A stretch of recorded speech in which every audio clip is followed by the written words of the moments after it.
Hello అండి, అందరికీ నమస్తే. నేను మీ Mahalakshmi. Welcome back to our channel, that is Mahalakshmi. అందరూ ఎలా ఉన్నారండి? నేనైతే చాలా బాగున్నాను. మీరందరూ కూడా బాగుండాలని మనస్ఫూర్తిగా కోరుకుంటున్నా.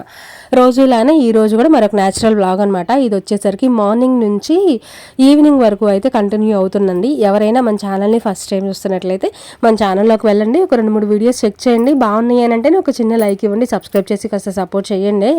ఇలాంటి న్యాచురల్ బ్లాగ్సే, డైలీ రొటీన్ బ్లాగ్సే షేర్ చేస్తూ ఉంటాను. ఇలాగే సపోర్ట్ చేయండి అబ్బా. పొద్దున్నే నిద్ర లేచి బయటకు వచ్చానమాట. ఈ దసరా సెలవులు ఏమో కానీ చైత్ర ఏంటో పొద్దున్నే నిద్రలేస్తుంది, పనులు ఏమన్నా చేస్తానని చెప్పేసి వచ్చేస్తుంది. అసలు మామూలుగా స్కూల్ ఉంటే ఇంత పొద్దున్నే లేవదు. ఒక 10 మినిట్స్ ముందో 15 మినిట్స్ ముందో లేచి హడావిడిగా స్నానం చేసి రెడీ అయ్యి కూర్చుంటుంది అనమాట. అట్లాంటిది ఇంకా స్కూల్కి వెళ్ళే పని ఉండదు కదా, అందుకని పొద్దున్నే నిద్ర లేచి నా చుట్టూ తిరుగుతుందనమాట. ఇంకా వాళ్ళన్న ఆ పిల్ల ఇద్దరు ఆడుకుంటున్నారు. సర్లే అని చెప్పేసి నా పనులు నేను చేసుకుంటున్నా. అయితే నేను ఊడ్చుకుంటుంటే చుట్టూ తిరుగుతా చీపురికి అడ్డం వస్తుంది. అక్కడ పక్కన నుంచోమ్మాయి అన్నా కూడా వినదనమాట. ఇంకా అట్లా నన్ను సతాయిస్తూ ఉంటుంది పొద్దున్నే. అయితే అదే చెప్తున్నాను కదా, పొద్దున్నే స్కూల్కి వెళ్ళాలి అని అంటేనే అసలు నిద్ర లేవదు, మెలకు రాదు, పడుకొని అట్లా అని నిద్రపోద్ది. నేను కానీ మా ఆయన కానీ చిద్వి కానీ ఇంకా అట్లా ఒకళ్ళకి ముగ్గురు పడి లేపితే కానీ స్కూల్కి టైం అవుతుంది, రెడీ అవ్వాలి, తినాలి అంటే అప్పుడు లేచిద్ది. మరి దసరా సెలవులు ఏమో కానీ ముందే లేస్తుంది, అంతా ఇల్లంతా తిరుగుతుంది అనమాట.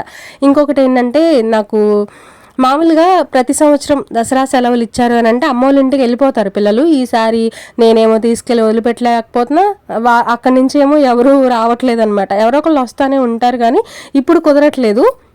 మొన్న అడిగారు తీసుకెళ్తామని, నేనే ఇప్పుడే ఎందుకులే వాళ్ళకి హోంవర్క్స్ ఇచ్చారండి. మళ్ళీ ఇంకా అటు వెళ్ళారంటే అవి చేయరు కదా, అవి అయిపోయిన తర్వాత వెళ్తారులే అన్నట్టుగా ఇప్పుడు వద్దులే అన్నాను.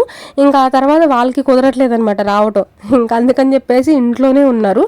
నాకు దసరా సెలవులు ఇచ్చారు పిల్లలకి అని అంటే నేనేమో నా పూజలు నేను చేసుకుంటా ఉంటాను, పిల్లలేమో వెళ్ళిపోతారనమాట. పెద్ద పని ఉండదు. పొద్దున్నే పూజ చేసుకున్న తర్వాత పగలంతా బోర్ కొట్టేస్తుంది అనమాట. ఇంట్లో ఉంటేనేమో తలకాయ తింటారు అని చెప్పేసి అనుకుంటాం కానీ లేకపోతేనేమో కొంచెం ఇంట్లో లేరు అన్న ఆ లోటు తెలిసిద్దండి. పిల్లలు లేకపోతే కొంచెం చుట్టూ తిరుగుతూ ఉంటారు, గోల చేస్తూ ఉంటారు కదా. ఒక్కదాన్నే ఉంటే ఏం చేస్తాను చెప్పండి, ఇల్లంతా సైలెంట్గా ఉంటుంది. ఇంకా పిల్లలతో పాటు నేను కూడా గొడవ చేస్తాను, నేను కూడా అరుస్తూ ఉంటాను, అదేంటంట ఇదేంటంట. అట్లా మాకు తెలియకుండానే టైం అసలు రోజులు ఎలా గడిచిపోతున్నాయో కూడా తెలియదు అనమాట. పిల్లలకి సెలవులు ఇచ్చారు, ఇక్కడే ఉన్నారు కాబట్టి. ఇంకేం వెళ్తామండి ఊరు. నాకు తెలిసి ఇంకా నవరాత్రులు అయిపోయిన తర్వాత ఏమన్నా ఛాన్స్ ఉంటే చూడాలి, ఏమో మరి తెలియదు. అదే వెళ్తారా వెళ్ళరా, వాళ్ళతో పాటు నేను కూడా వెళ్ళాలా, నాకు కూడా ఏం అర్థం కావట్లేదు అనమాట.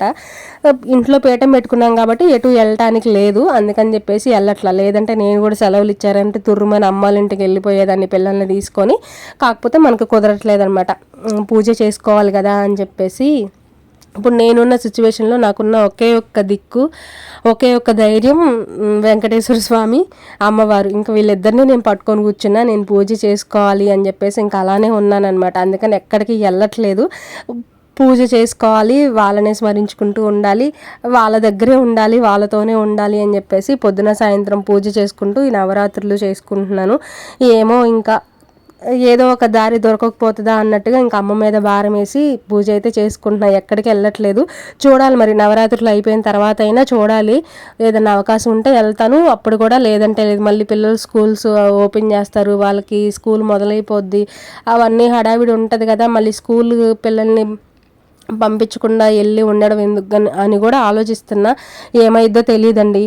పిల్లలన్నా ఎల్లుంటే బాగుండేది, పాపం వాళ్ళన్నా మంచిగా ఎంజాయ్ చేసేవాళ్ళు.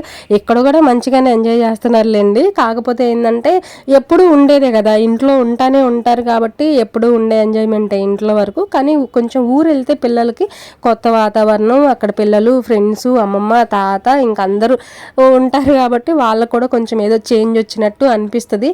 అట్లా అనుకున్నాను పంపిద్దామని, ఇంకా కుదరట్లేదనమాట. చూడాలి.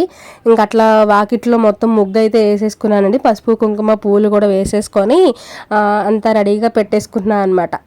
ఇదే నేను చేసే ఫస్ట్ పని, అమ్మవారి పూజ చేస్తున్నాము అని అంటే ఎప్పుడు వాకిట్లో ముగ్గు వేసేది, కానీ పసుపు కుంకుమ వరకు వేసుకుంటున్నాను అనమాట. కొంచెం ఈ నవరాత్రులు అన్ని రోజులు పువ్వులు కూడా పెట్టేసుకొని, ఈ రోజు కూడా మబ్బుగానే ఉందబ్బా, ఏంటో మరి నిన్న ఇలానే ఉంది, ఈరోజు ఇలానే ఉంది.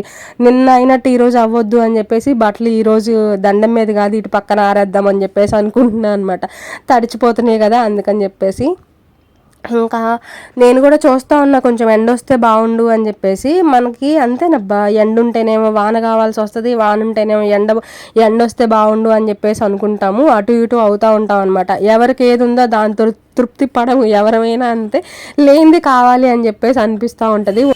బయట క్లీనింగ్ పనులన్నీ అయిపోయిన తర్వాత ఇంట్లో అంతా క్లీన్ చేసుకొని నేను కూడా ఫ్రెష్ అయ్యి వచ్చేసానండి. మా ఆయన అక్కడ అమ్మవారికి అలంకరణ అయితే చేస్తా ఉన్నారు. ఈ లోపల నేను ప్రసాదం చేద్దామని చెప్పేసి అనుకుంటున్నా. ఈ రోజు అమ్మవారికి ప్రసాదం కొబ్బరి బూర్లంట.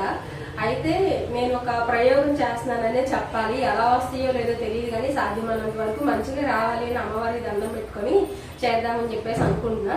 ఇదొక దానికోసమే బెల్లం తెప్పించాను. బియ్యం పిండి ఆల్రెడీ ఉంది. మామూలుగా అయితే బూరెల కోసం తడి బియ్యం పిండి వాడతారు కదా, తడి బియ్యం పిండి అయితే ఇప్పుడు ప్రస్తుతానికి మనం అంతా చేయలేము. ఆల్రెడీ నా దగ్గర బియ్యం పిండి ఉంది. దాంట్లో ఈ బెల్లం పాకం చేసేసి పోసి కొంచెం కొబ్బరి అలా వేసేసి ఏదో చేద్దామని చెప్పేసి అనుకుంటున్నా. ఎలా వస్తాయో తెలీదు. తర్వాత ఇవి వచ్చేసరికి జున్ను పాలండి. ఇక్కడ పక్కనే మా అమ్మ వాళ్ళ చెల్లి, మా పిన్ని ఉంటది. అయితే గేదె ఈనిందని చెప్పేసి నా కోసం జున్ను పాలు, అంటే దీని నిండా తెచ్చారులేండి, నేను కొన్ని అక్క వాళ్ళకి పంపించాను, ఇంకా అందుకని కొంచెమే ఉన్నాయి. అయితే దీంతో నేను జున్ను చేద్దామని చెప్పేసి అనుకున్నా. జున్ను అంటే నాకు చాలా ఇష్టం. చాలా రోజులు అయిపోతుంది జున్ను తిని. మా పిల్లలు కూడా జున్ను పాలు అనగానే అమ్మ మాకు చేయమా అని చెప్పేసి అడుగుతున్నారనమాట. అందుకని ఒకటేసారి ప్రసాదంతో పాటు జున్ను కూడా చేద్దాము, అమ్మవారికి కూడా కొంచెం నైవేద్యంగా కూడా పెడదాము అని చెప్పేసి అనుకుంటున్నాను. దానికోసం ఒక పక్కన జున్ను, ఇంకొక పక్కన కొబ్బరి బూరెలు అయితే చేద్దామని చెప్పేసి అనుకుంటున్నాను అనమాట. ఈ రోజంతా ఏందో పిచ్చిదానికి మళ్ళీ నేను నవ్వుతానే ఉన్నానబ్బా. చిన్న విషయానికి పెద్ద విషయానికి అసలు నవ్వు వస్తూ ఉండింది. అంటే జరిగేవి కూడా అలానే జరుగుతున్నాయి. నేను చెప్పాను కదా జున్ను పాలు తీసుకొచ్చారు అని చెప్పేసి, వేరే లెవెల్లో అసలు మామూలుగా చెప్పలేదు నేను. జున్ను పాలు ఉన్నాయి, జున్ను చేసి అమ్మకు పెడదాము అని చెప్పేసి అనుకుంటున్నాను, పలహారం కింద అని చెప్పేసి చెప్పాను కదా. అయితే ఇవి జున్ను పాలు కాదు. నేనేమో వేరే లెవెల్లో గట్టి జున్ను. నాకేమో గట్టి జున్ను అంత బాగా నచ్చదండి. బాగుంటుంది కానీ నాకు పాలు విరిగిపోతే వస్తుంది కదా, అట్లా ఇష్టం. అందుకని అదే చేద్దాం అనుకుంటే మా ఆయన లేదు నువ్వు ఇట్లా చెయ్యొద్దు, గట్టి జున్ను చెయ్యి, తినడానికి బాగుంటుంది అని చెప్పేసి మా ఆయన అన్నారు. అంటే సరే ఆయన అన్నారు కదా అని చెప్పేసి నేను కూడా అట్లానే మామూలు పాలు కూడా కొంచెం పోసేసి దాంట్లో మిరియాల పొడి, తర్వాత కొంచెం లైట్గా ఉప్పు, తర్వాత కొంచెం యాలక్కాయలు కూడా వేసేసాను అనమాట. అన్నీ వేసి ఇంకా బెల్లం కూడా వేయాలి కదా. మా ఆయన్ని కొంచెం బెల్లం నలగొట్టమంటే నలగొడుతున్నారు. నేను అసలు మంచిగా ప్రాసెస్ అంతా నీట్గా అన్నీ కరెక్ట్గా చూసుకొని జున్ను చేయాలి, ఈరోజు ఎలా అయినా జున్ను తినాలి అని చెప్పేసి చేస్తున్నాను అనమాట. తీరా చూస్తే ఇవి జున్ను పాలు కాదంట, మామూలు పాలనంట. తర్వాత తెలిసింది నాకు ఆ విషయం. నేను మా ఆయనకు కూడా అదే చెప్పా, మా పిన్ని పంపించినట్టుంది, గేదంట ఈనిందంట, మొన్నే కొనుక్కొని వచ్చారంట అని చెప్పి మా ఆయనతో కూడా అన్నా. సరే అలా చెయ్యి అని చెప్పేసి అన్నారు. ఏమైందంటే మామూలుగా పాలమ్మాయి పిల్లలు ఉన్నారు కదా తాగుతారని తీసుకొచ్చాను అని అంటే సరిపోయేది. బాబాయ్ వచ్చి మొన్న గేదెని తోలుకొని వచ్చాము, అదేనింది, పిల్లలు ఉన్నారు కదా అని తీసుకొని వచ్చాను అని అంటే అది జున్ను పాలు లాగే ఉంది కదా వినడానికి. మామూలుగా పాలు తీసుకొచ్చి ఇచ్చేసి ఉంటే ఏమి ఉండేది కాదు. గేదె ఈనింది తీసుకొచ్చాను అని అంటే నేను అవేమో జున్ను పాలు అనుకొని వేరే లెవెల్లో ప్రాసెస్ చూడండి అసలు ఎలా చేస్తున్నాను. వీడియో అంతా తీసుకున్నాను అనమాట, మీతో షేర్ చేయాలి, ఆ గట్టి జున్ను ఎలా వచ్చింది మీకు కూడా చూపించాలి అని చెప్పేసి. నాకు జున్ను అంటే చాలా ఇష్టం. మా ఆయన కూడా చాలా ఈరోజు అంత హెల్ప్ చేశాడు తెలుసా జున్ను తినాలి అని చెప్పేసి. బాగుంటుంది అలా చెయ్యి ఇలా చెయ్యి అని చెప్పేసి అన్నారనమాట. ఆయన చెప్పినట్టే చేశాను, నాకు తెలిసినట్టే చేశాను. అంటే ఎప్పుడూ చేస్తూ ఉంటానులేండి, ఎప్పుడైనా జున్ను పాలు అలా వచ్చినప్పుడు గట్టి జున్ను చేస్తూ ఉంటా. ఇంకా అడుగుతున్నాడు అనమాట, ఎలా ఉంటుంది అలా ఉంటుంది, ఛానల్లో అవుతుంది తిని అని చెప్పేసి మేము మాట్లాడుకుంటూ ఉన్నాము. మా ఆయన కూడా అది తీసుకురా అంటే అసలు చక్కగా ఎలా వెళ్తున్నాడు, కుక్కపిల్ల వెళ్ళిపోయినట్టు చక్కగా కుక్కపిల్ల కానీ మనకి ఏమైనా కావాలి అంటే తీసుకొస్తుంది చూడండి.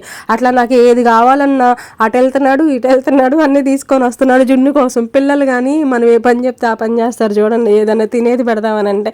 మా ఆయన అంత వెయిట్ చేశాడు పాపం. తీరా చూస్తే అవేమో మామూలు పాలు. మేము అంతే ప్రాసెస్ అంతా చేసి అంతా కలపాల్సినవన్నీ కలిపేసి ఇడ్లీ పాత్ర ఉంది కదా, ఆవిరి జున్ను అంటారు దీన్ని.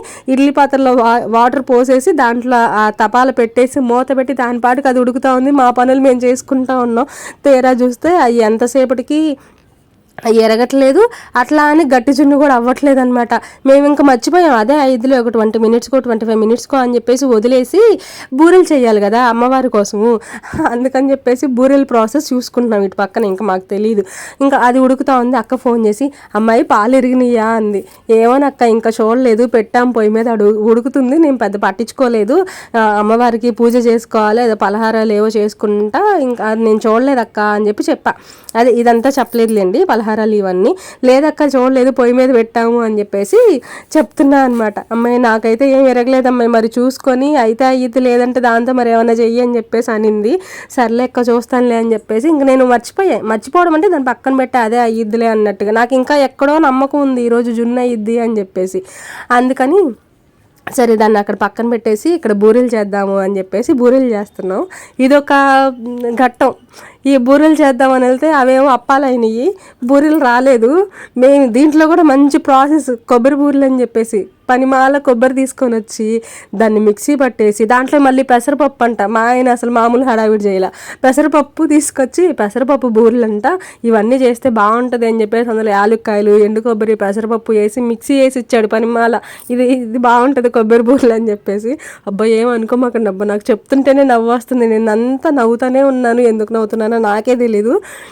జరిగేవి కూడా అలాగే జరుగుతున్నాయి. అందుకని చెప్పేసి ఇప్పుడు మాట్లాడుతున్నా నాకు మళ్ళీ గుర్తొస్తూ ఉందన్నమాట. సరే ఈ ప్రాసెస్ చూడండి, ఇంత చక్కగా చేస్తుంటే ఇవేం అప్పాలైనవి. సరే వీడియో తీద్దామని అంటే ఇంతలో ఫోన్ స్విచ్ ఆఫ్ అయిపోయింది, అందుకని తీయలేకపోయాను అనమాట. ఇద్దండి చక్కగా పిండి కలిపేసుకున్నానండి. బెల్లం కూడా అయింది, మళ్ళీ డైరెక్ట్గా పోయడం కాదు, ఏదో పెద్ద వంటలు చేసే వాళ్ళు ఉంటారు చూడండి, అట్లా చక్కగా కాచి జల్లెడ తీసుకొని పీచులు ఏమన్నా ఉంటాయేమో అని చెప్పేసి మళ్ళీ దాన్ని వడకట్టడం మామూలు ప్రాసెస్ కాదు. ఒక ప్రొఫెషనల్ లెవెల్లో చేస్తే తీరా చూస్తే అదేమో పులిహార అయిపోయింది. మా ఆయన ఏమో చూస్తుంటేనేమో బాగాలేదులే కానీ తింటుంటే బాగానే ఉన్నాయిలే అని చెప్పేసి సాయంత్రం అంటున్నాడు అనమాట. ఇదొక ప్రాసెస్, మళ్ళీ ఇదొక తలకాయ నొప్పి అయిపోయింది. బూరెలు చేస్తేనేమో అప్పాలైనవి, జున్ను చూస్తేనేమో పాలు ఎరగలేదు, ఉప్పు వేసినా కూడా ఎరగలేదండి. మరి అదేంటో టైం అలా నడిచింది. ఇంకట్లా ఇదిగో ఇక్కడ వరకు రికార్డ్ అయింది, ఇంకంతే ఫోన్ స్విచ్ ఆఫ్ అయిపోయిందనమాట. నాకున్న బ్యాడ్ లక్ ఏంటంటే నేను ఏదైనా కొంచెం ఎక్కువ నవ్వాను, ఎక్కువ హ్యాపీగా ఉన్నానంటే వెంటనే ఏదో ఒక సాడ్ థింగ్ జరిగిద్ది. నాకు భయం వేస్తుంది నవ్వాలి అని అంటే నేనేమంటున్నాను మా ఆయనతో, నేను చేసే వంటలకి దిష్టి తగిలింది అందుకనే రావట్లేదు అని చెప్పేసి నవ్వుతుంటే మా ఆయనే ఇంకా నవ్వుతున్నాడు అనమాట. నీ వంటలకు దిష్టి పెడతారా, ఏదో కుదరలేదులే అని చెప్పేసి. ఇద్దండి బూరెలు చేసేసాను. అవి బూరెలు కాదు అప్పాల్లాగా వచ్చాయి, చెక్కల్లాగా వచ్చాయి చూడండి. మనం బియ్యం పిండి బెల్లం వేస్తే అప్పాలు వస్తాయి కదా, మనం ఆంజనేయ స్వామికి ప్రసాదంగా పెడుతూ ఉంటాం, అలా అయ్యాయి అనమాట. జున్ను చూస్తే అదండి, జున్ను పక్కన పెట్టేసా, ఈ గోలంతా కాదని చెప్పేసి జున్ను లేదు ఏం లేదని పొయ్యి మీద ఇడ్లీ వేసేసాను. ఇడ్లీ ఉడుకుతా ఉన్నాయి, చట్నీ కూడా చేసేసాను అనమాట. ఇంకా ఎలా వస్తే అలానే కదా, మంచిగా ఉన్న వాటిలో కొన్ని తీసి అమ్మవారికి నైవేద్యంగా పెడదాము అని చెప్పేసి వెళ్ళాము. ఇక్కడ కూడా అంతే, పూజ జరిగినంతసేపు ఏం లేదులేండి, ప్రశాంతంగా పూజ చేసుకున్నాము. అంటే రోజు ఎలా అయితే చేస్తున్నామో అలానే చేసుకున్నాం అనమాట. చేసేసాం, దీపం ధూపం నైవేద్యం అన్నీ పెట్టేసి కుంకుమ పూజ చేసుకుంటున్నాం కదా పొద్దున సాయంత్రం. అమ్మవారికి అష్టోత్తరం కానీ ఖడ్గమాలు కానీ ఆ టైంకి ఏదొస్తే అది, అంటే అమ్మవారి అవతారం ఉంటుంది కదా, అవతారాన్ని బట్టి ఇప్పుడు ఒకవేళ లక్ష్మీదేవి అవతారం అనుకోండి, లక్ష్మీదేవి అష్టోత్తరం అలా చూసుకొని ఏ అమ్మవారు అయితే అమ్మవారి అష్టోత్తరం చదువుకుంటూ కుంకుమ పూజ అయితే చేసుకుంటున్నాం అనమాట. కుంకుమ పూజ అయిపోయిన తర్వాత కొబ్బరికాయ కూడా కొట్టేశాము. అంటే నేను కొంచెం ఎక్కువ వీడియోని లాగాలని చెప్పేసి అనుకోవట్లేదు, అందుకని కొంచెం బ్రీఫ్గా చూసి ఎడిట్ చేసుకున్నాను అనమాట. మళ్ళీ మీకు బోర్ కొట్టింది కదా రోజు ఇవే పూజలు అని చెప్పేసి, అందుకని నేను పూజ ఒక్కటే షూట్ చేయట్లేదండి, నా డే రొటీన్ కూడా పూజ కూడా యాడ్ చేసేసి మీతో షేర్ చేస్తున్నా, బోర్ కొట్టకుండా ఉంటుంది కదా కొంచెం అని చెప్పేసి. ఇంక ఇట్లా ఏంటంటే కుంకుమ పూజ కూడా చేసేస్తున్నామండి. ఏమైందంటే కుంకుమ పూజ అయిపోయిన తర్వాత హారతి ఇస్తాం కదా, ఈ లోపల మా ఆయన కొంచెం దండం పెట్టుకుంటాడనమాట. ఆ దండం పెట్టుకునేది చూస్తే నాకు నవ్వు వస్తుంది. మామూలుగా ఆ చేతులు చూడండి ఎలా ఊపుతారో, నాకు అసలు పిచ్చ నవ్వు వచ్చింది. నేను ఆల్రెడీ ఒక 2-3 సార్లు చెప్పా, అలా అవసరం లేదు, మామూలుగా చేతులు ఇలా పెట్టేసుకుంటే సరిపోద్ది. వీడియోలో కూడా నేను నవ్వుతున్నాను అనమాట. ఇదెందుకు నవ్వుతున్నాను, ఈ మధ్య మనకి అంబానీ వీడియో ఒకటి పూజ చేసుకునేటప్పుడు దండం ఎలా పెట్టుకుంటారు, ఆయన అంత పెద్ద ఆయన అవ్వడానికి రీజన్ ఇట్లా దండం పెట్టుకోవడమే అని చెప్పేసి ఒక వీడియో బాగా వైరల్ అయిందనమాట, షార్ట్ వీడియో, ఫన్నీ వీడియో ఒకటి. అది ఆయన కూడా అలానే చేతులు ఊపుకుంటా అలానే దండం పెట్టుకుంటారనమాట. అది చూసి చాలామంది ఓహో ఈయన ఇంత పెద్ద ఆయన అయ్యాడు అంటే ఇంత ఇలా దండం పెట్టుకున్నాడు కాబట్టి పెద్ద ఆయన అయి ఉంటాడని చెప్పేసి రీల్స్ చేసే వాళ్ళందరూ అట్లానే దండం పెట్టుకుంటున్నారు. ఇప్పుడు నేను ఆల్రెడీ దీని గురించి మాకు డిస్కషన్ వచ్చిందనమాట. ఏంది నువ్వు కూడా అంబానీ అయిపోవాలనుకుంటున్నావా, ఏంది అట్లా దండం పెట్టుకుంటున్నావు అని చెప్పేసి. అట్లా అవసరం లేదు, మామూలుగా పెట్టుకో అని చెప్పేసి అంటున్నా అనమాట. అంటే పూజ మామూలుగా నిన్న చెప్పా, కానీ ఈరోజు కూడా మళ్ళీ అలానే దండం పెట్టుకుంటున్నాడు. ఇంకా అది గుర్తొచ్చింది నాకు. అప్పటి వరకు పూజ మంచిగా చక్కగా అమ్మవారికి కుంకుమ పూజ అవన్నీ కూడా చేసుకున్నాం. లాస్ట్లో ఇంకా పూజ అయిపోతుంది అనుకున్నప్పుడు మా ఆయన పెట్టుకున్న దండం చూసి నాకు నవ్వొచ్చింది. అసలు పలహారాల విషయంలో కానీ అమ్మవారికి చేసే పలహారం విషయంలో కానీ ఇద్దండి జున్ను ఎంతసేపు కాచానో నాకే తెలియదండి. మా వాళ్ళు దీనికి బెల్లం టీ అని ఒకళ్ళు, మిరియాల టీ అని ఒకళ్ళు పేరు పెట్టేశారు. ఈ జున్ను విషయంలో నవ్వుకున్నాం, ఇదేంటి ఇట్లా అయ్యింది అని చెప్పేసి. మళ్ళీ మా ఆయన దండం పెట్టుకునే విషయంలో నవ్వుకున్నాం. ఒకదాని తర్వాత ఒకటి మళ్ళీ చైత్ర తింగర పని చేసింది, అది చూసి నవ్వుకున్నాం. మాకు ఒకదాని తర్వాత ఒకటి ఈరోజు నవ్వుకుంటానే ఉన్నాం. నవ్వేటప్పుడు కొంచెం హ్యాపీగా అనిపిస్తుంది, కానీ మళ్ళీ ఒక పక్కన భయం వేస్తుంటుంది అనమాట. ఇంత నవ్వాము అంటే ఏదో జరిగిద్దిరా నాయన అని చెప్పేసి. అలా ఈ రోజంతా చాలా ఫన్నీగా అయితే అయిపోయింది అబ్బా. మధ్యాహ్నం లంచ్ అది చేసిన తర్వాత ఇదేం ఆకుకూర తెలీదు, మా ఆయన తీసుకొచ్చి ఇచ్చారనమాట. పెట్టు బాగుంటుంది ఆకుకూర అని చెప్పి చెప్పారు. ఏంటది అంటే బచ్చల కూర అంట. బచ్చల కూర మనం అంతకుముందు పాతింట్లో ఉన్నప్పుడు పెంచాం, మీకు గుర్తుందో లేదో, పాత వీడియోలు చూసే వాళ్ళకైతే తెలిసిద్ది. ఎంత బాగా పెరిగిందండి అసలు. తీగ జాతి మొక్క అది. ఇదేంటంటే తీగలాగా పెరగదంట. ఇప్పుడు మనకి తోటకూర కానీ గోంగూర కానీ ఆకుకూరలు ఎలా అయితే హైట్ పెరిగేసి దానికి ఆకులు వస్తాయో, సేమ్ ఈ బచ్చల కూర కూడా హైట్ పెరిగేసి దానికి ఆకులు వస్తాయి అనమాట, గోంగూరలాగా అని తీసుకొని వచ్చారు. ఇప్పుడు తీగ పాకేది అనుకోండి, మనకి ఇక్కడ అవకాశం ఉండదు కాబట్టి బచ్చల కూర అంటే అట్లా తీగలాగా పాకిద్ది కదా, ఎందుకులే పెట్టడం వద్దు అని చెప్పేసి చెప్పాము ఆయనకి. ఇంకా ఆయన ఏమన్నారంటే అది తీగలాగా పాకేదేం కాదు, మొక్కలాగే ఉంటుంది, హైట్ పెరిగిద్ది, దానికి మనకి ఆకులు వస్తాయి. ఇప్పుడు గోంగూర ఎలా వస్తుందో అలా కట్ చేసుకొని మనం పప్పులో కానీ పులుసుకూర కానీ చేసుకోవచ్చు, బాగుంటుంది అని చెప్పేసి చెప్పారు. అదోని లీవ్స్ చూస్తే అలా ఉన్నాయి, బచ్చల కూర అంట ఇది. ఇంకట్లా మొక్క పెట్టాను, మరి బతికిద్దో లేదో నాకు తెలియదు, కానీ నేనైతే పెట్టాను అనమాట. ఇలా మా రోజైతే అమ్మవారి పూజలు తర్వాత కొంచెం ఫన్నీగా కొంచెం నవ్వుకుంటూ అయితే ఈరోజు గడిచిందబ్బా. ఈరోజు పొద్దున్న నుంచి మధ్యాహ్నం వరకు నవ్వుతూనే ఉన్న చిన్న చిన్న విషయాలకి. ఇదండి ఇవాళ వీడియో. ఈ వీడియో నచ్చితే లైక్ చేసి సపోర్ట్ చేయండి.